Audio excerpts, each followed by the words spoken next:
I'm Laurence Sillars, I'm curator at Tate Liverpool, and I'm working with the artist Michael Landy at the moment, and together we're curating the exhibition Joyous Machines, which is a celebration of both Michael's work and his relationship to Jean Tinguely. This reminds me of when I was making scrap heap services.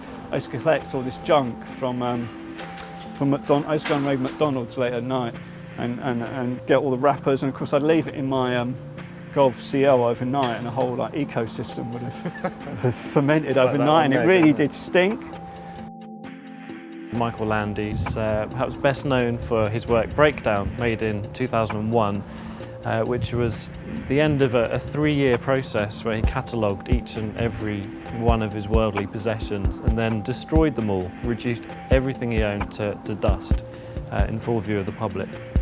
It do makes you feel bad, doesn't it? Feel guilty, because you start thinking about all the things I've thrown out that actually could have had another life. I'm so mean for other people to get my things that I'd rather throw them away. I also, you know what, I don't like marks. I don't mean Mark Wallinger. I mean like just marks on things. Marks and Spencer, Karl Marx, Groucho. Michael and I have come to this recycling facility in Kensington Town to look through the junk, to rummage through what people have thrown away, just as Jean Tinguely did about 50 years ago before he was going to make Homage to New York, this massive self-destroying sculpture.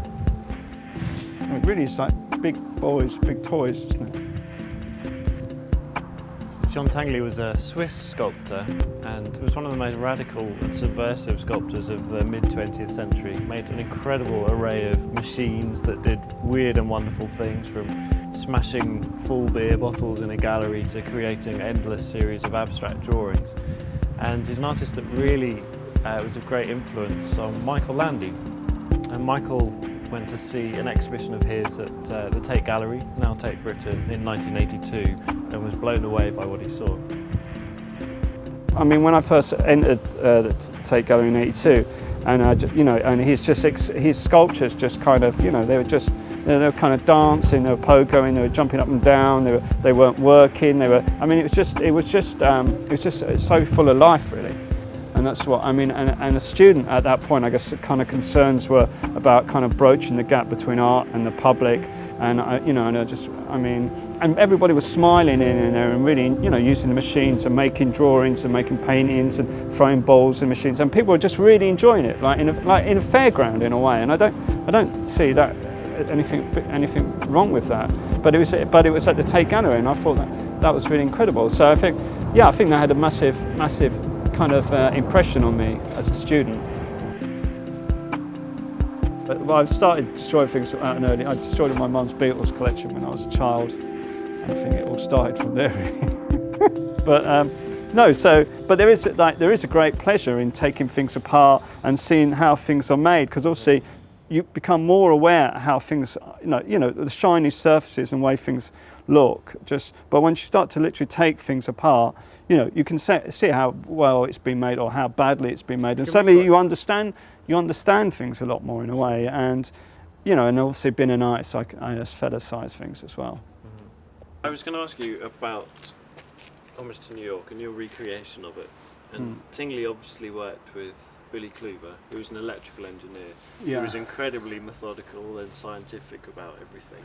Yeah. And wanted to make the whole construction unfold as a sequential narrative. But of course it all went totally wrong, and all the bits didn't function correctly. And this machine that was invented and created to destroy itself failed to destroy itself. And it caught fire and had to be extinguished and brought under control by the fire brigade. If you did a recreation, would you want to polish it off as Tinguely had I'd like intended, to. or would you yourself? Well, the thing was obviously it didn't destroy itself, and so a lot of people stood around in the freezing cold on the March 17th, 1960, freezing, and they were waiting for something to happen. Nothing really did happen until the New York Fire Brigade put it out of its misery and pulled it all down onto the floor, made it into ruins, and people took bits away with them. So I mean, I'd like to make it one day. I mean, I don't know when, and hopefully I will. I mean, it's a kind of, as long as I still exist, then I'd still like to make it. Okay, that's it.